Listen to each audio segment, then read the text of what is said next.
Hi guys, and welcome back to my channel. So I'm going to be doing a video all about how to manage stress and how to avoid burnout, especially if you're a parent in this summer and you are just trying to find out how on earth you are going to entertain your children whilst either managing a business from home or just living life, because it can get really stressful. And I recently wrote a blog post on my blog, adventuresofamum.com, all about how to avoid burnout this summer holiday if you work for yourself, and ways to reduce stress. And I thought, do you know what, I should probably share it over here as well, because often I do blog posts but I don't actually share the content here. So I'm going to be sharing with you some ideas and what I've been doing, because I think I shared this on my channel last year, but last year I suffered so much with stress, and I had like a stress build-up in my jaw, which just manifested in this TMJ situation, and it wasn't a great time. So I need to be on top of it this year, and I thought these ideas might help if you are in the same boat. So I really hope you like it, guys. I'm going to get straight into the tips. Okay, so my first tip is to wake up 20 minutes earlier. I know, you're probably knackered anyway. Honestly, especially if you're a parent, getting up 20 minutes before your children rise and need things and asking for like drinks and everything that they want as soon as they wake up, it just means that you can really collect your thoughts and decompress anything that might be on your mind and just prepare for the day, even if you just sit and have a cup of tea in peace. Honestly, you are going to be setting your mind in the right place to have a stress-free and calm day. And even if stress does appear or start to build during the day, try and take some time out. Put the children in front of the television, or, you know, don't feel bad for doing that for 10 minutes. Go off and have a cup of tea and just let that kind of stress come out. If you meditate, that's great. Just have some time to yourself, because those little pockets of time throughout the day are going to make you so much less stressed and help you manage it if you do feel stressed. Okay, my second tip is to get outside early. If you're a parent, you know the golden rule: get out early and your day will be set up right. Children need to be, you know, feeling entertained and feeling like they've got stuff going on first thing in the morning, and it means that then you can come home and you can actually get on with something. If you work for yourself, work from home, you can then know that they've had a really fun morning and set them up with some lunch and go off and do what you need to do while they are just having a bit of a time out themselves, because they will need it as well. Okay, my third tip is to call on friends for childcare swaps. So we have lots of friends that have got children of the same age that are my friends, that we just so happen to have been lucky enough to have children at the same time, and so they're all around the same age, so they all are in the same boat. The perfect solution, if you're all feeling like you have no childcare and you need to work, is to childcare swap. So have children round, go send your children to other people's houses that you know well, and let them, you know, they're actually probably going to have a better time.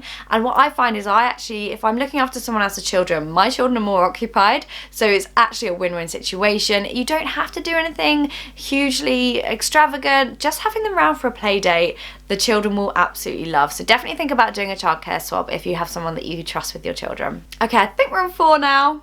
No, 5. I don't know, I've lost count already.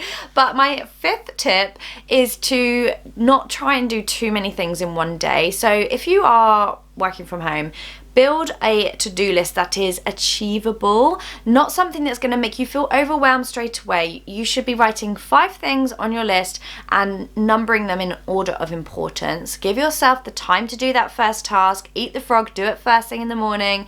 Do the task, and then have some time to, you know, play with the children, or, you know, make lunch.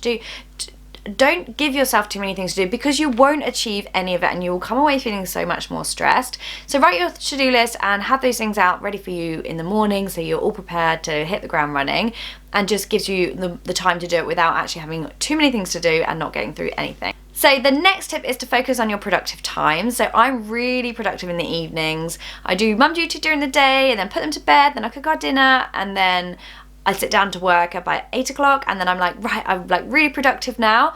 So try and do your work during those productive times. You may be productive in the mornings, so switch it up, whatever works for you, but don't try and do 50% of each job. So parenting 50% and working 50%, because you're not really going to get them done to a satisfactory degree. You're not going to feel fulfilled with what you've done. But if you did parenting on 100% and then waited until your productive times to do your work, then I promise you, you will feel so much more productive. I've said that about 1,000 times in this sentence. And it's just gonna spur you on to be more productive next time you work. Okay, this is probably gonna be a tricky one to download, because what I'm gonna say is to lower your standards. Stress and anxiety is really prominent when your standards are so high and perfectionism just isn't where you need it to be. But this is not the time to be, a perfectionist. If you have got your children home as well, you're being a parent, you can't just do 100% of everything. So maybe lower your standards a bit, put an out of office on, let people know that you're not going to be responding to emails straight away, and try not to take too much on. It's just really not the time to be trying to be 100% good at everything, because to be honest with you, you'll probably fail and then you will feel quite unachieved and a bit negative about it. And I just think perfectionism is definitely a way to heighten stress and anxiety. So yeah, hopefully you can do that. You can find little ways here and there, like I said, with emails, setting the precedent that you won't be getting back to them straight away, or taking on a job and just saying, I will take longer to do this job, rather than like the quick turnaround that you might be used to, just to ease that stress on yourself.